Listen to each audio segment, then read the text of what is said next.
Say, man, I want to welcome you to the Cronkite Show in social media history. It's the war zone. No music tonight because we're going to be dead serious about what we're talking about. I got my man Donovan Sadiq in the building. I got my other brother, Dr. Jeremiah in the building, Dr. Kendall Baker in the building, and we're waiting on Demetrius Smith to come into the building. I had a very eventful day. We uncovered some election fraud over in Northeast Houston. So I went out there today. And guess what? Hold on a second. Copy. And before you knew it, Donovan had 3 cars of constables out there for me. Wow. And I wasn't backing down. You stealing votes, you stealing elections, all of this here, and you think people gonna be quiet about it? That's how my day went. What's going on, Donovan?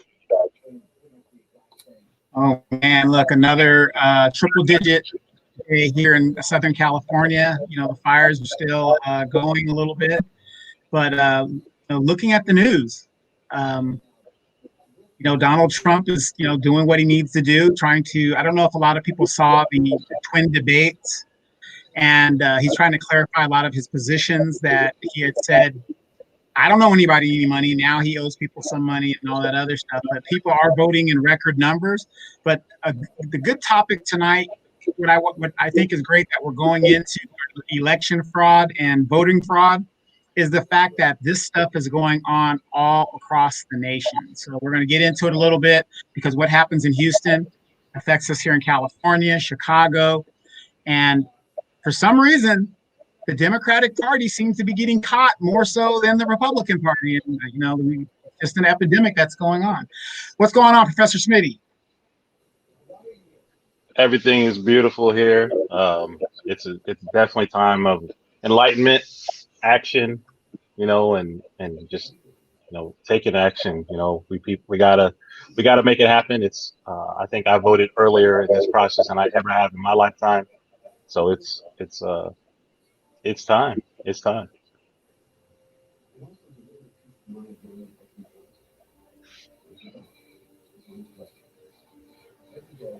Okay, we're waiting on Demetri. There she is. Hi, y'all. Sorry I'm late. Y'all know what's up, everybody. What's up? Kendall Baker. Hello.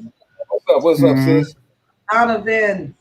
I'm not sure who the gentleman is. I know how you doing. I'm on here. Thank you for inviting me.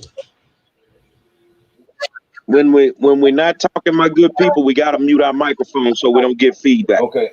So I'm gonna crank this conversation up, man. Voting fraud is real, no matter what city that you're in, no matter what state that you come from. And the ramifications of the voting fraud can be so damaging that communities can never recover from it because you end up putting in politicians that have their own agendas to do what they want to do, which 9 times out of 10 is just making money. They could care less about the community, the schools. They could care less about property values, all that. As long as they make a busload of money, that's all they care about. But tonight we're gonna expose a few of these crooked, the crooked folk, and tell the truth about a few of them. And if you're in Houston, keep your eyes on the mayor, man. The mayor, and the mayor. Donovan, what's going on? So, we're going to specifically focus on Houston tonight. And these allegations have been going on a very, very long time. And for those of you guys that don't ever get a chance, check out the Social Room with Demetri Smith. Monday through Friday. So she'll put in her plug there, and you got a lot of platforms that have been talking about this very, very instance. And one thing I like about the Social Room when I listen to it is the fact that Demetri, you've run for elected office, so you kind of know the ins and outs and what the process was about. So tell us a little bit about your experience, with what's going on down there in Houston, because Houston seems like they are just in your face with it. Yeah, it's like a hot spot. By me being a Black woman, African American woman, it's been hard for me the last 6 years that I've run. I started running as city council. Then for city council, I ran for the mayor like 2 or 3 times. And then from there, I ran for state representative. And from there, I ran for governor. You know, so, but each time I ran, I was always faced with opposition. And not only in the election fraud, I faced those opposition, but even in my campaign, I faced opposition from the very party that I'm a part of or was a part of. I haven't voted in the last 4 years. And I'm not going to say that. But I was a part of the Democratic Party, and I was, you know, sold to the Democratic Party. I mean, I was advocating hard for the Democrats to make sure that the black base keep all Democrats, in office. I was just dedicated, sold out to the Democrats. I wouldn't be caught taking a picture or standing and talking to a Republican. That's how dedicated I was. I want to say that's how brainwashed I was at the same time, even as a candidate. So with that being said, I faced so much opposition, and I saw the platform of the Democrats, and the platform, it rings, to my ears, and I'm like, wow, okay, they really for the black base, they really for black people. So, I can definitely fight, with the Democrat leaders, with the Democratic Party to make sure that we're not oppressing people. But as a candidate running, I'm thinking that we're all fighting the same fight. You talk about your top head Democratic leaders. I'm thinking we all fighting the same fight. And I'm finding out, wait a minute. I see what you're saying on your platform. I see what your values are, but I'm fighting those very same ones. I'm standing on the values that the Democratic Party alleged that they stand for. And that very value they allege they stand for, they use that as a weapon against candidates that they have not selected. They didn't pick me. I wasn't the chosen one. I didn't get the phone call from a Rodney Ellis. I didn't get the phone call from a Sheila Jackson. I didn't get the phone call from Mayor Sylvester Turner. I didn't get the phone call from the headquarters. I didn't get the phone call. So if I didn't get the phone call, then I'm not the chosen one, what I realized, as a black candidate, a woman candidate at that time. So it happened to all candidates that's not selected, but I want to speak on me. So when I realized I didn't get the phone call, I'm like, okay, so I'm not the chosen one. So what they do, they will have their buddies, in that same race, in some other race, to attack you. I have been attacked. And I'm not talking about with words. I've been attacked in terms of just blocked out. I've been blocked off the stages, debates. I have not debated a candidate not one time. I ran for public office. I've been invited to some forums. They have blocked me from forums. They have escorted me by police officers. I've been through it, So I'm not gonna say so much of slandering, and they have done that in the governor race, but they really censored me as a black woman candidate and fighting on the same platform that they allege they fight for Black America. So when I realized, like, wait a minute, hold on, this don't make sense. I'm standing on these values that you say. Hold on a second. Suzanne still here. Can you inbox me? Because I'd love to speak to your husband, Raymond Stewart, and I'll explain to y'all who Raymond Stewart is. Okay. Keep going, Demetri. Okay. And so, if you're not speaking, somebody mute your microphones because we're getting feedback.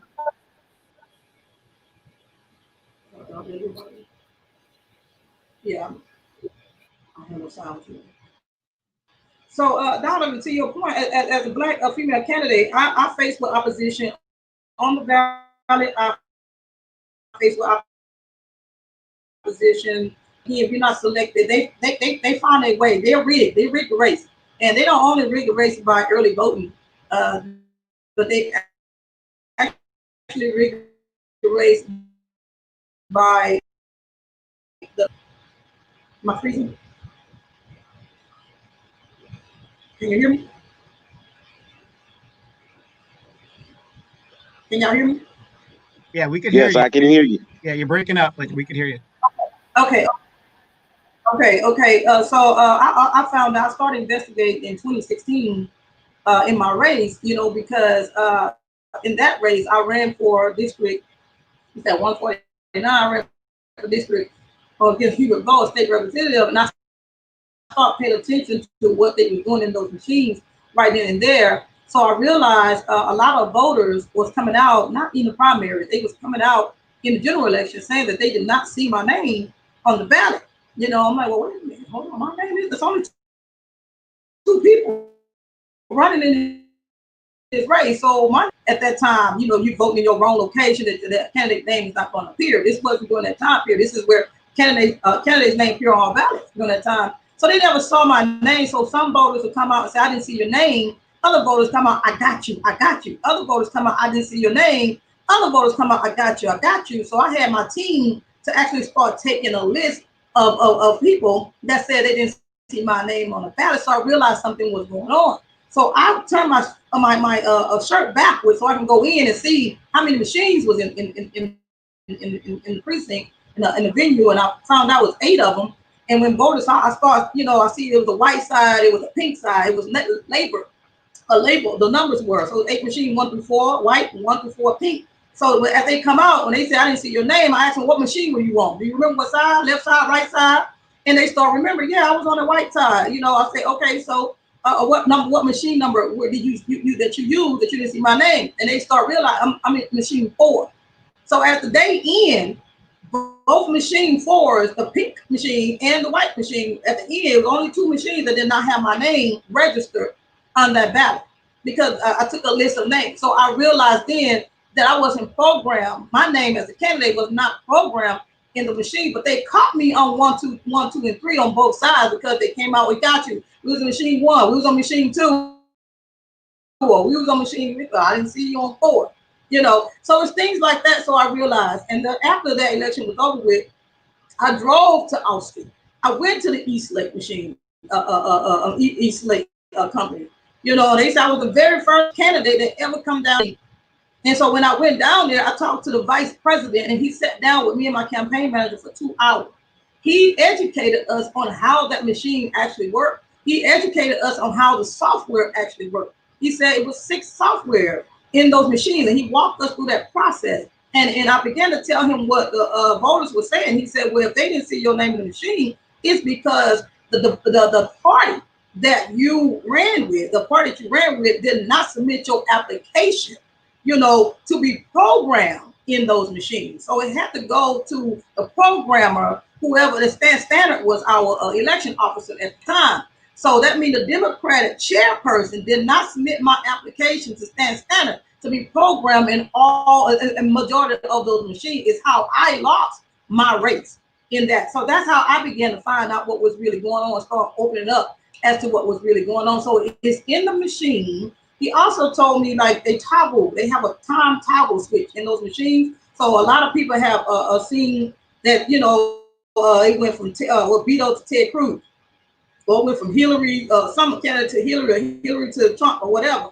But he said they have a timer to where they toggle that, they'll program it and toggle to where it goes to another candidate too. So he began to educate, and so that's when I didn't trust in the machines anymore, our electoral anymore. So I knew election fraud was really big in Harris County. And the last thing I want to say to that, I began to call Harris County Secretary of State and talk to the legal department there, and they didn't want to educate me on the zero tape ballot, and they educate me on the tally itself. And so they told me to go to the precinct, see if your name program, do you have a zero tape ballot? Is your name on a zero tape ballot? So I began to ask, well, what is that? They were like, well, a zero tape ballot means your name's going to be there with 0 votes. So see if your name or program, do you have one?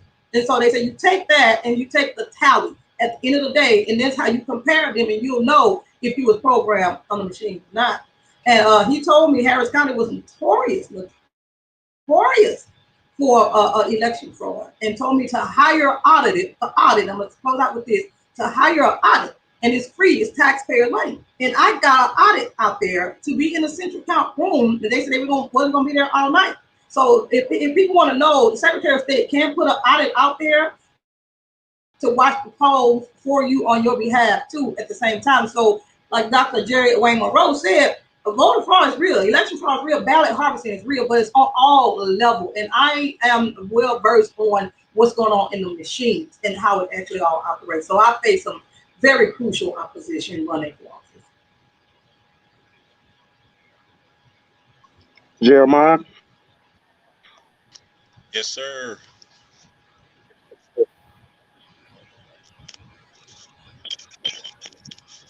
Can you hear me okay? Yeah, we can hear you. You know, I worked in a PR firm a few years back, and it kind of made me sour on politics because I came to learn that we were the intermediary for a lot of these things that happened. You know, there's so many rules that exist on how politicians can meet and how many of them can meet, specifically the Brown Act. And the PR firm was like the go-between where a lot of these things would happen. So upon seeing that happen on both sides of the aisle, I became very cynical to how politics work. Most people who I discuss it with, I describe it as wrestling, right? It's kind of like the belief amongst a lot of people is they hang out together, they party together, they drink together, but then they kind of fight in front of us.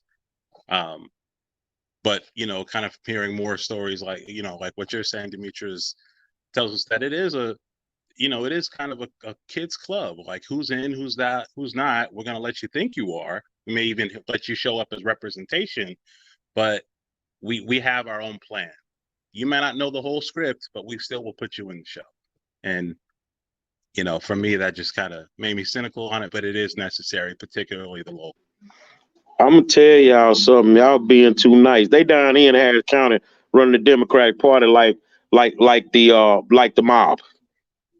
They want you to kiss rings and all that foolishness they doing. They running the Democratic Party in Harris County like the mob. The problem with it, all the mobsters is drunk.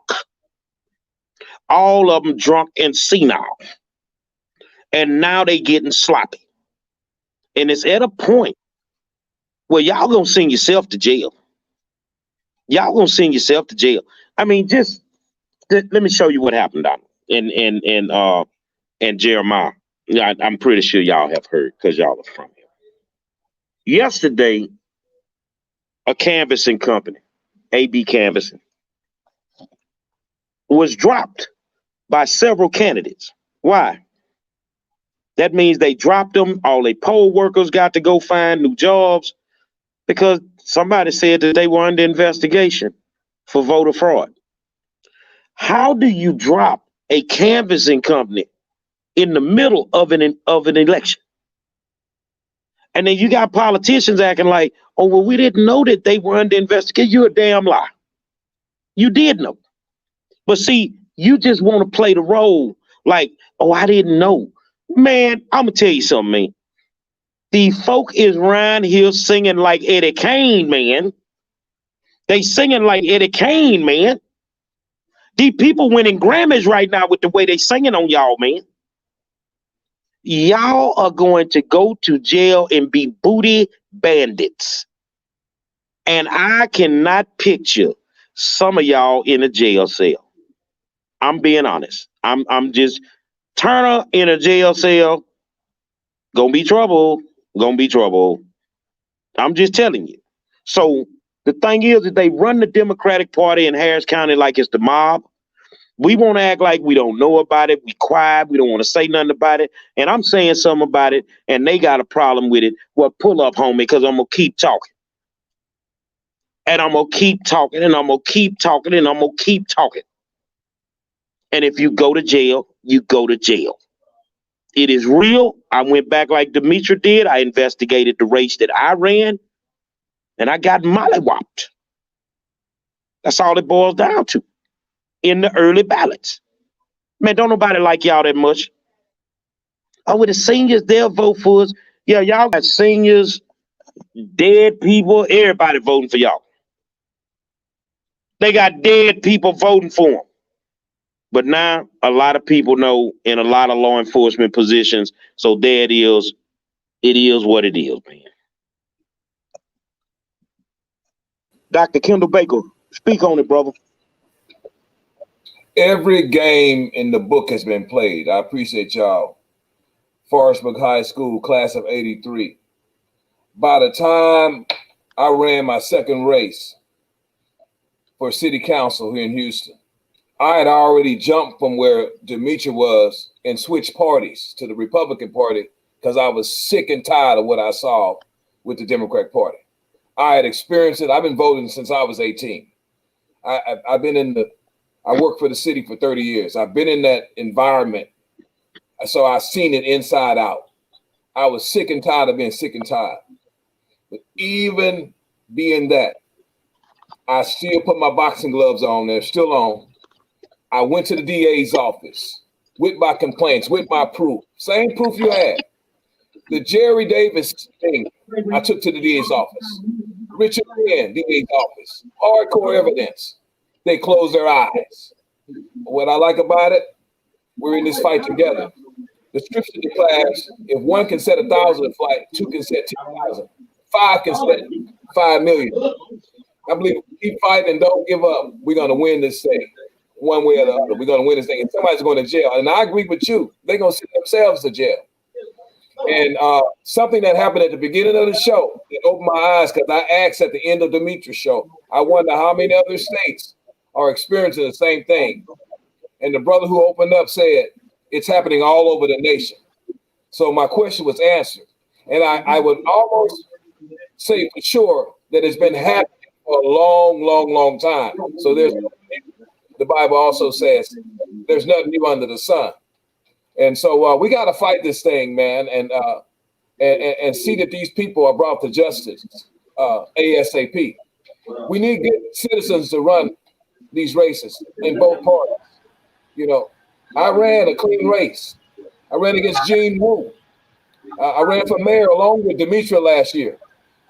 And we know our votes were stolen. We filed a lawsuit. We were pro se litigants. And we saw them lie in court. We saw them go hand in hand with the judge. And one thing that Gary said earlier, don't go to state court, go to federal court. So we're going to try that next time. This personality, I'm so excited to show them. I'm not giving up, Jerry. I'm going to federal court next time, Jerry. I'm going to take it to federal court next time. But I think that's what has to happen. We can't keep in Harris County. You can't go into state court, Donovan. You can't. The judges are bought and paid for.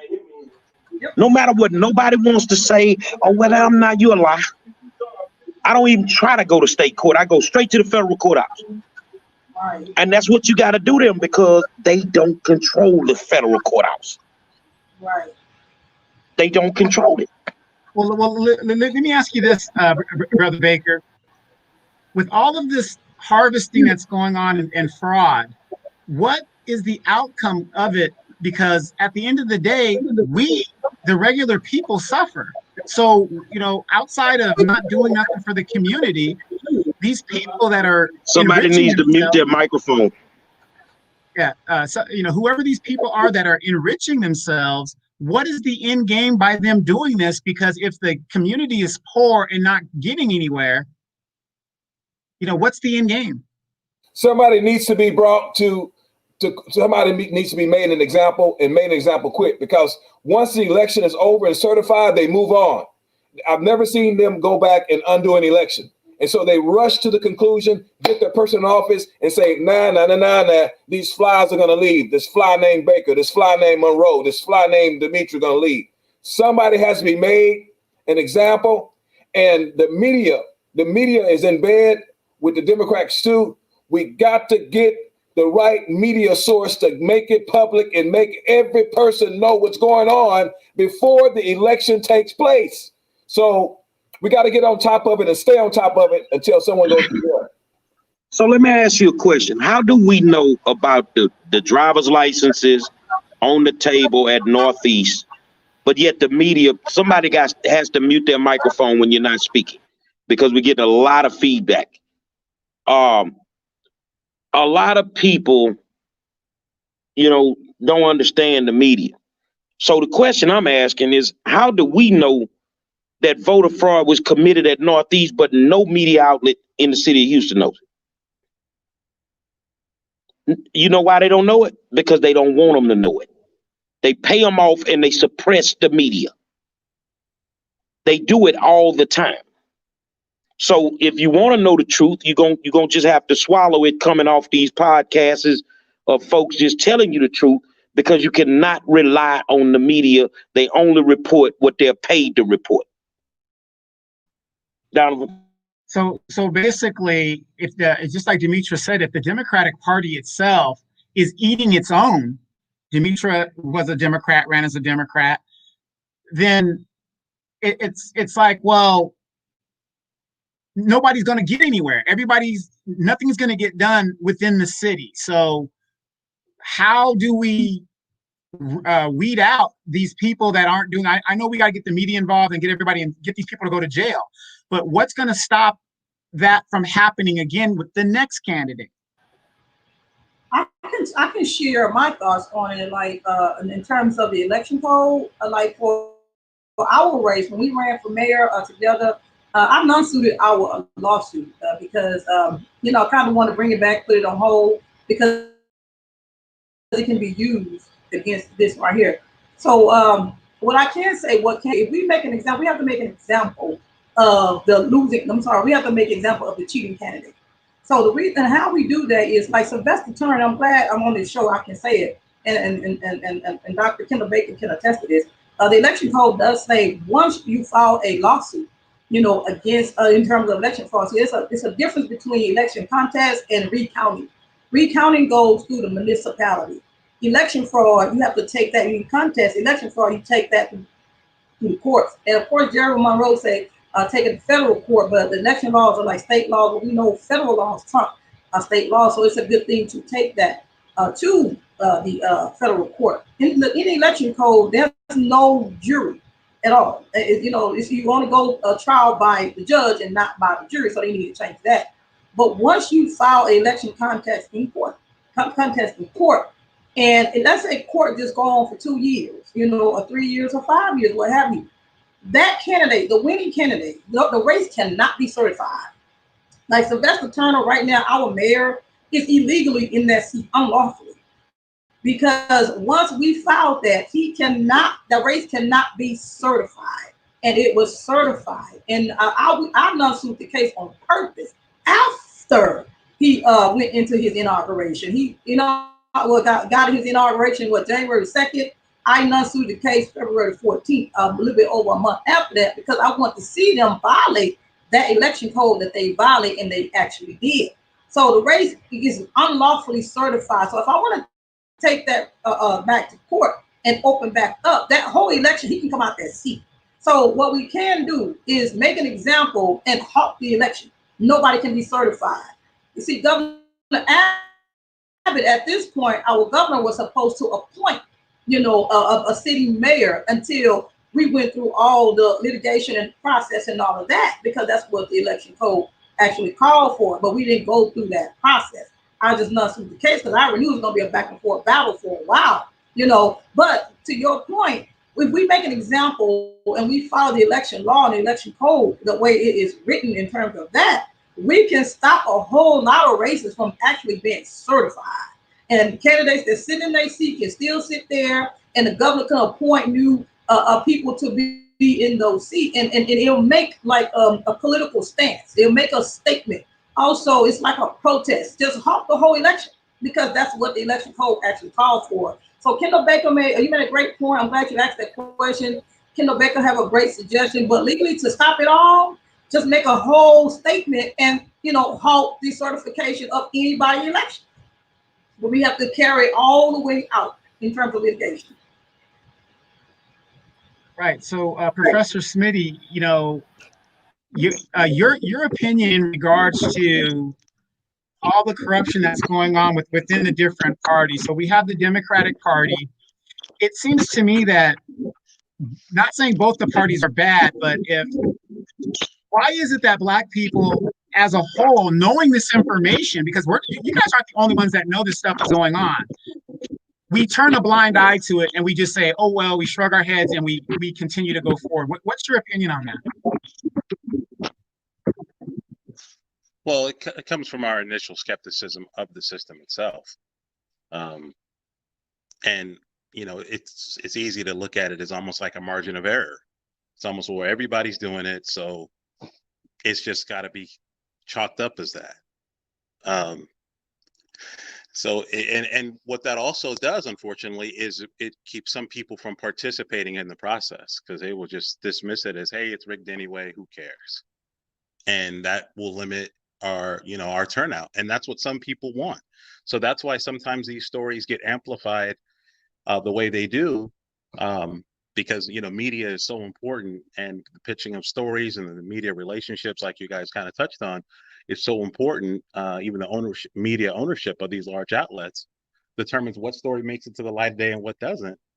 And so that really affects how we feel as participating in the process. I mean, there is a very good reason why Election Day in general is not a federal holiday, because there are certain controls and slants that are put on it.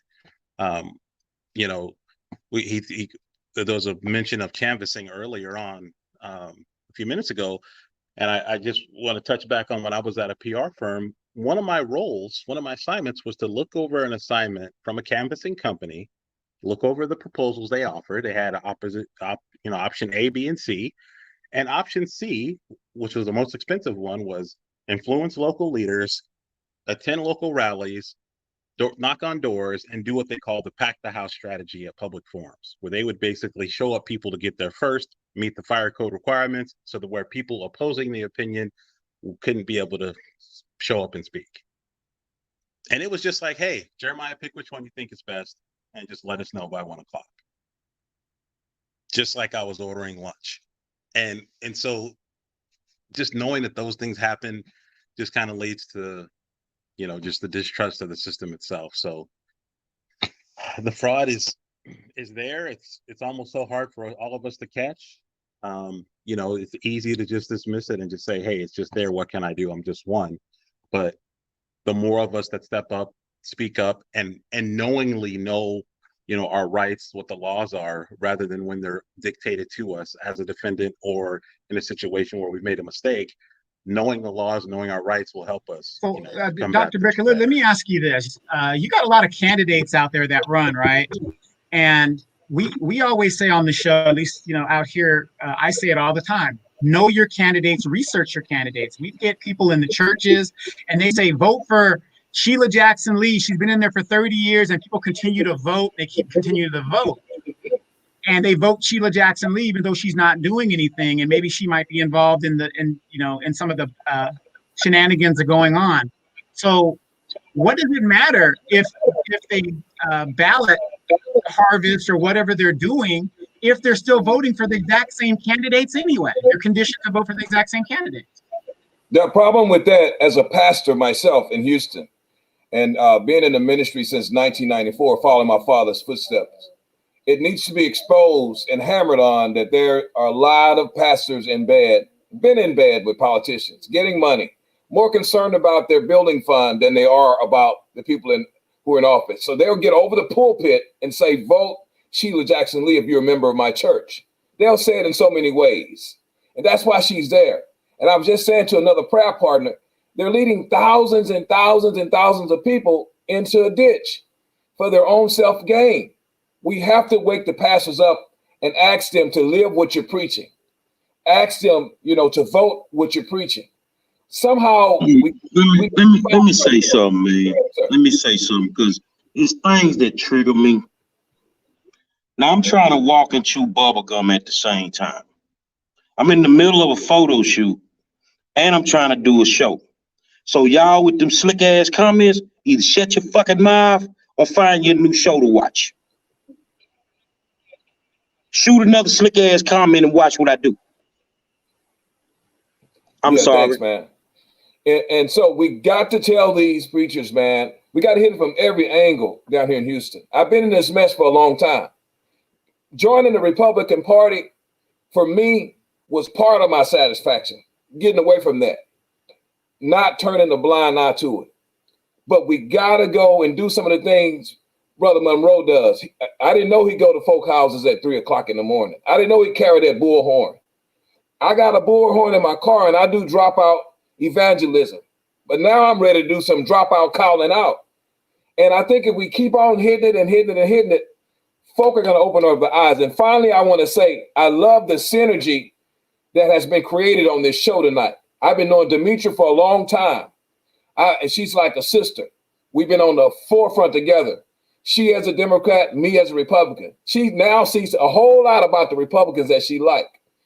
Brother Jerry, I've been trying to get on your show, get to meet you. I know you invited me a while back. Things have just slowed up for me. So this is a good time. So if we come together, man, and do some things together, the scripture declares that two are better than one. And so, hey, I'm down for the fight. It ain't over. It's just beginning. Absolutely. And Demetra, I just want to swing the same question. I want to swing the same question to Demetra real quick. If people are conditioned to vote Sheila Jackson Lee 20 years, Mayor Turner, 4 years, because that everybody's got this winning attitude. How are things going to change down there? You're a former candidate. If these people do not want to do their homework, then they're doomed to be in the situation that they're in.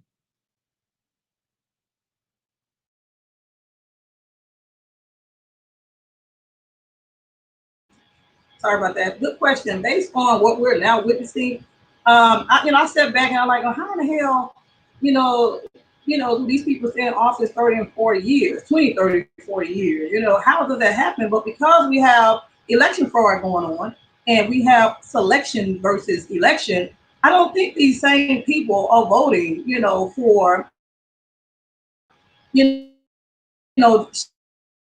Sheila Jackson Lee's, all these candidates. Some people die, out the district, die, completely, so I don't believe that these votes have been passed on to different people that come in those communities on the district with they've been before they shift these ballots around in the central count location, in that dark room back there that nobody knows what's going on.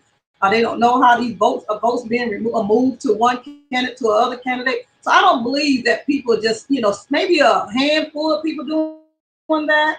But I do believe in our Black community that they may not tell us that they're not voting for the same people. Some may be, but I do believe that some are not, because a lot of people are super voters. Some people are not going to tell you who they voted for. So I do believe that we having a selection is the reason why these politicians, elected officials, are standing in their seat as long as they are. But because of the light being shined on ballot harvesting and election fraud, I think all gonna come to light. We're gonna find out that these people been out that office a long time ago.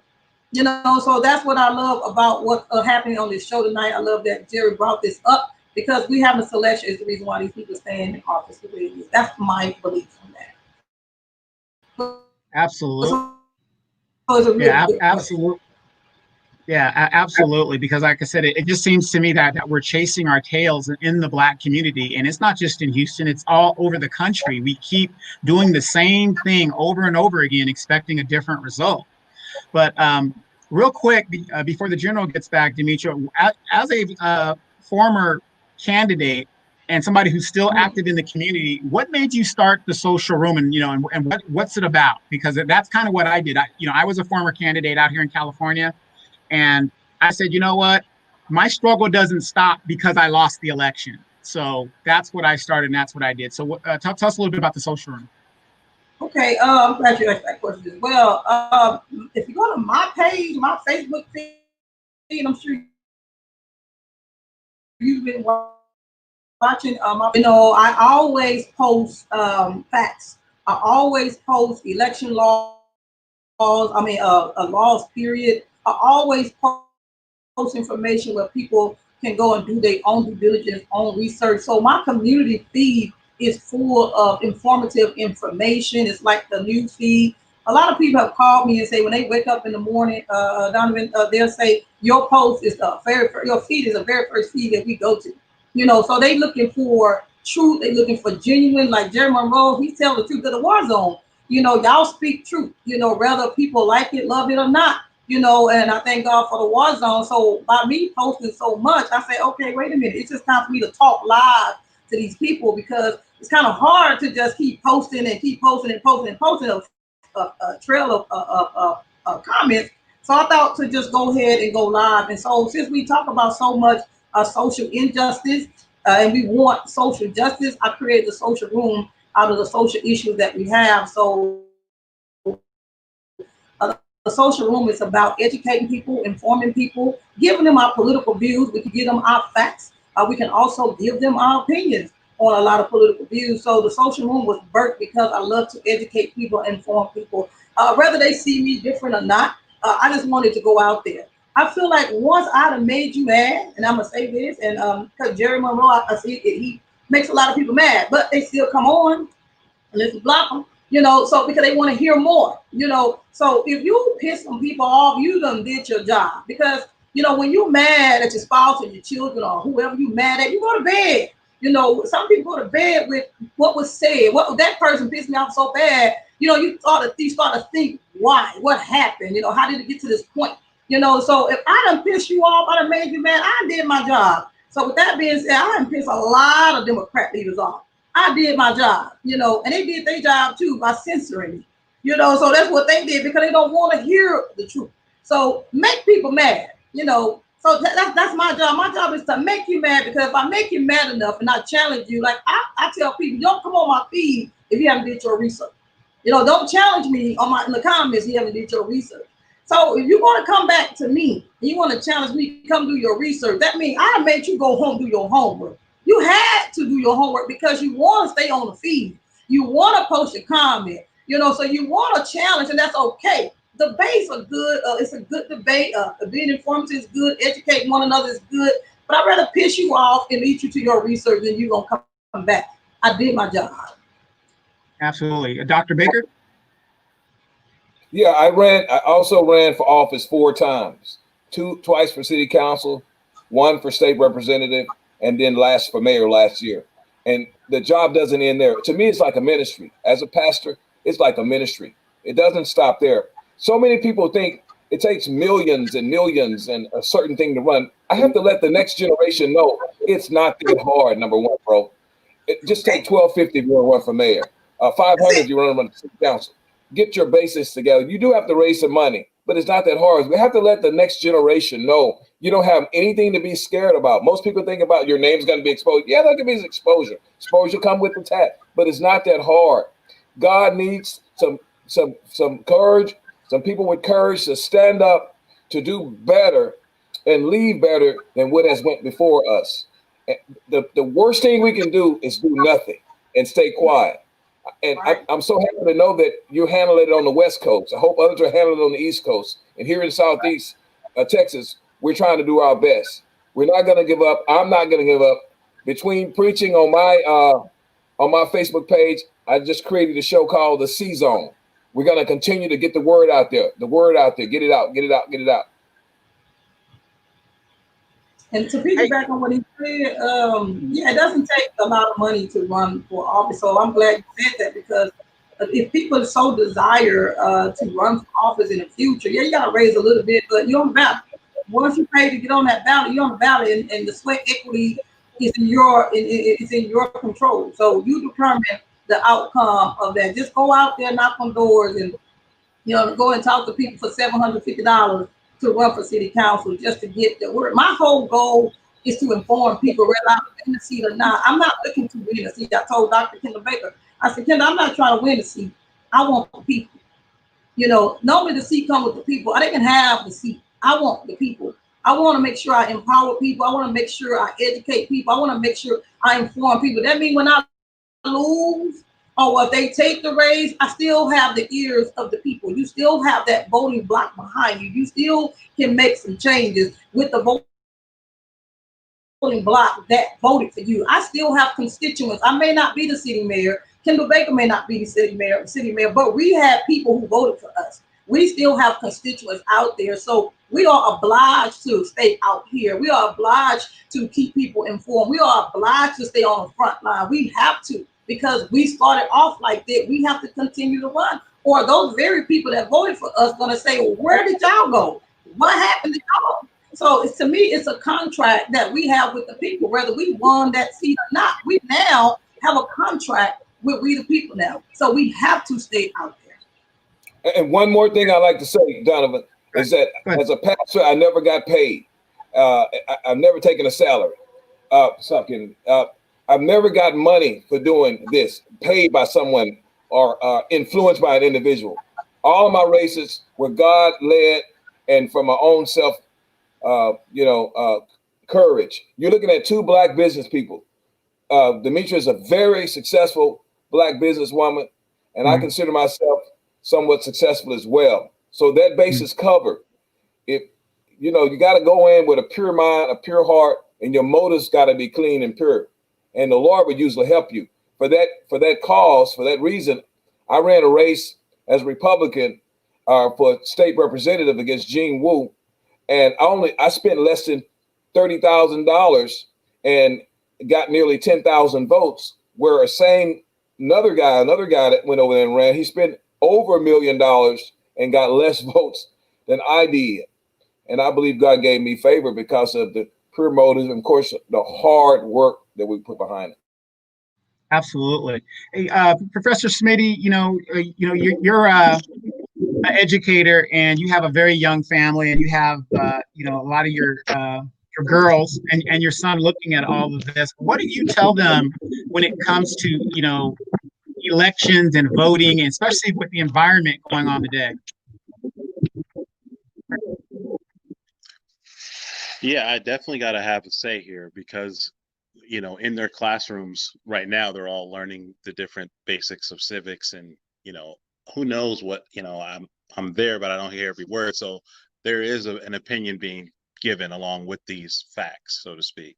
So, one of the first things I told them is that politics, more importantly, is local. The national stuff is going to be attractive, but the local things really matter. Those school board, those measures, those utility users tax, where those speed bumps are going to go. That's what really, really affects you. So, fortunately, my son has been paying attention to what comes in the mail. So we see all these different vote for this prop or that prop. And so he says, well, we got one from this particular prop. What's the other side of it? And so I said, okay, well, if you really want to know, here's the whole book, that kind of says what each position is, and go ahead, go nuts, look into it. And so they know that I have my ballot, and they asked me to participate in the process of filling it out. So I didn't plan on doing that, but they almost brought it to me. And so it almost, knocked on my door and said, we need to handle this. So I've told them to, learn the issues, have a say, get connected. I think a lot of times we think that because we're not of a certain status or stature, we won't have a say, but making that connection, just letting people know that you are there, that your opinion can be reached is so important. My oldest daughter, Malia, who I think has been on the show before, or one of them, she's in 8th grade and very, very active. She's got very strong opinions like most 13-year-olds do. So it's just helping guide that energy to where it's a place of seeking out information, understanding it, and then being able to have informed energy and action where it's directed at something. And so that's kind of how we're approaching this election and politics in general. It's not something you can ignore. As much as I dislike it, it exists. It's there. So it's good just to make contact. Like I said, let these folks know that you're here, you're listening, you're paying attention, and you have a say. And I just want to speak to running for office. That's an admirable thing. I have people push me and say, hey, you're good at talking to people, or you're good in the community, and you've coached people or volunteered. Why don't you run for office? And I said, I don't have the heart to do it, but I still will stay influential in my circle, in the athletes that I've coached, in the students that I've talked to, in the church groups I've ran, in the financial literacy classes or seminars that I've done. And that's kind of the race. That's the position I need to play in the community. So, and I'm comfortable in that position.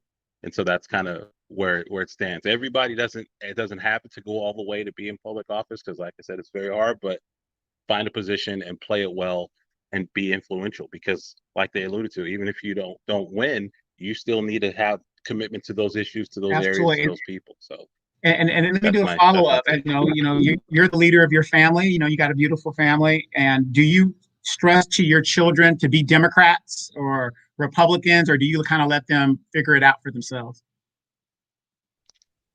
The greatest compliment I've gotten from many of the students I've taught over my time as a professor is that they have no idea where I stand politically. And because I've been able to present them issues to just say, this is what they say, this is what they say, this is what you can find out on your own, go with it from there. So I've I haven't shaped them to a party. I don't register with a party. I'm a registered independent and been very happy about that. Um, and so I just kind of want them to see for themselves and make their own decisions. Absolutely, absolutely. So getting back to Houston, and by the way, for those that are wondering, we kicked Demetra off the show. She will not be returning. No, we're joking. Demetra's taking a hiatus, a free day today, so we gave her the day off. She puts in a lot of work. But Dr. Baker, back to Houston. You know, the stuff is going on. What do you think the outcome is going to come in this election cycle? Is Mayor Turner up? Is he running an election for mayor right now? Okay. No, he's currently in the second term that just started last year. It won't be over until 2022. Okay, but nothing locally is happening. Yeah, but I know Sheila Jackson Lee is up, correct? That's right. Now nationally, yeah, several positions are up, including hers. Okay, now she's been in a long time. What is your prediction in regards to those type of elections? Is there going to be a massive change, or is it going to be more of the same? We're hoping for it, but it appears that it's going to be more of the same. We got a nice gentleman by the name of Wendell Champion that's running as the Republican candidate against her. We're hoping that it comes out different. We're hoping that we get some new blood in there. Wendell has a good heart. I believe you can work with him. I know him. I've seen him up close in person. I believe he'll work with us. But with the harvesting that's going on right now, things are uncovered. It seems like it's more of the same. Things are being investigated as we speak, but I don't know if it'll be in time enough to stop anything for this election. I'm not sure. Got a pastor named Johnny Teague that's running against Al Green. Don't know if he'll quite get over the hump this year. I hope and pray he does. I'm hoping for a miracle. For the simple fact that we need. Yeah, but if some of these people start going to jail, there is a big possibility that a lot of these seats will be null and void. And so, do they have candidates ready to go just in case there's a special election that needs to go to replace maybe some of these candidates that might not be able to be seated? I'm not aware of that in terms of people that are ready to go. That will be our next step, to make sure someone is ready to go on both sides of the aisle. I do believe it's a possibility some could go to jail, but you bring up a great point. I don't want to just speak it, but we need to work on that. Make sure someone is ready to go, sir. Yes. Demetra, same question. I mean, a lot of stuff's going on. You guys have seen it. You've got a lot of experience with it. But if some of these people get removed or they do not get seated, you've got to have somebody ready to take that spot. And so have we vetted candidates ready to possibly be ready to go this cycle or maybe the next cycle? That's a great question. We know we have Wendell Champion, Champion? His name Champion, last name Champion, right? And Vince Duncan, he's independent. He also running against Sheila Jackson Lee. So if there's a special election that let's say she go to jail, then it can happen. I don't see that happening no time soon. I don't see that happen for January. I don't see that happen for November because it's going to take some time to actually investigate, get these affidavits out, and get charges filed and indictments and all that. So that's going to take a while. But any event that does happen, the strategy, if I was a candidate, I'll be contesting the race. Because whoever was to have the closest vote next to Sheila Jackson Lee would be the winner. So I'll just contest it just in case. But if not, then it's just going to be a special election and people just going to hop in and to run, for that seat. That's what I see happening. Because that's one of the things that, we always do. Like, we have these people in there for years and years and years, and we don't prepare the next generation or the next batch of candidates to come up. And the candidates that do come up, they come out of the very office where all the corruption or that former person was in. So they don't know anything other than what's been going on for the last 30 years. So we got the general back. Jerry? Hold on. the bottom line is this with me with this corruption, man. It's a way to deal with it. I don't think I want to deal with it professionally. I don't think I want to deal with it the regular Negro way. I mean, it needs to be maximum pressure applied, and we need to make them feel it. And that's what it boils down to. I could care less what people think about me or my ideologies. I mean, the more we play this game, the worse this situation is going to get. And the worse that our neighborhoods are going to be treated. So bottom line is, some days you just got to shut it down, man. You just got to shut it down. And for all them politicians that think they untouchable, we finna touch your ass. I can promise you that. You finna get touched. You better hope Jesus touch you first. Because what y'all been doing, it's over, bro. It's dead in the water. It's over. Say, y'all, I'm about to bounce out. Give us your final thoughts, y'all, because I got to get ready to try this other stuff I got to do tonight. Okay, real quick. I want to thank Demetra and Brother Baker for coming on the show. If you don't get a chance to check out the social room, check it out. We need to get our times together because, I know a lot of people complain on this show that they want to see the social room, they want to see the war zone, but some of our shows overlap each other. So we're going to have to get together as a collective and kind of work out a schedule that works out for all of us. But you guys, ballot harvesting and a lot of this stuff, it is a nationwide epidemic. I'm not trying to bash the Democratic Party. I'm not trying to bash the Republican Party. There's only one party. It's called the ruling party. And it's about the money at the end of the day. Brother Baker? I want to say thank God for 5-star General. Thank you, sir, for allowing me to appear on your show tonight. Nice to meet you from the West Coast, you, Professor. And I just want to know if I could just have just a 20-second prayer. Absolutely. Because the scripture declares that prayer changes things. Father, in Jesus' name, we thank you. We give you praise, honor, and glory. Thank you for this 5-star General episode tonight. We thank you for the life of Mr. Jerry Monroe. I ask it for you that you strengthen him, give a special covering over him in his life. I decree and declare that he shall live and not die. I pray, God, that you strengthen him to keep running this race and send soldiers that will help him out in this hour. Thank you for this collection of people that you have on tonight.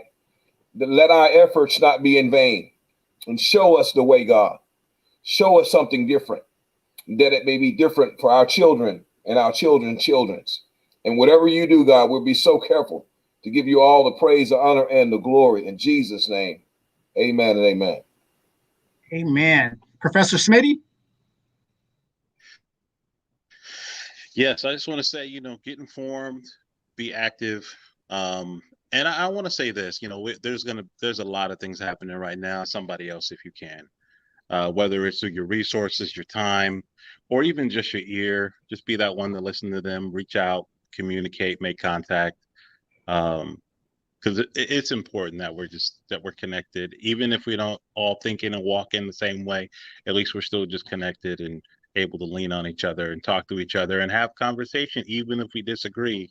But just have that continued conversation and communication with each other. So that's what I say. Thank you guys for having me on again. I love filling in for my sister. Amen. And our other Demetra, you got the final word. Thank you. I just want everyone to remember you are independent. You have your independence. Think for yourself. Be yourself. Actually challenge yourself. When I say challenge yourself, remember what's on the ballot. Remember what's at stake here. If you do not want another shutdown, if Biden wins, if you do not want another shutdown, you want to go back to normal. You know you can govern your own self-help. Remember what's on the ballot. Mandates is on the ballot. If you don't want nobody to tell you what to do, to tell you to stay in the house, tell you when to come outside, tell you when to wear the mask, to inject poison in your body, in your kid's body, remember what's on the ballot. If they can mandate a mask once they get in, they can mandate and will mandate vaccines. And when they mandate vaccines, it's not guaranteed you're going to be healthy. I'm going to be healthy, or we're going to live through that trial period or what have you. So remember what's on the ballot and what's at stake. What's at stake is our real health. And we have to govern our own real health. And if your kids have to be forcibly vaccinated because they will mandate that on the Democratic side, and you refuse that your child get vaccinated, just remember family separation when it comes to that. Because now you neglecting your child's health. So I just want you all to remember what's on the ballot, what's at stake. Vote for your freedom. Vote for liberty and justice for all. That's all I have to say. And finally, the 5-star. I'm gonna say this here, man. No, I ain't gonna say this.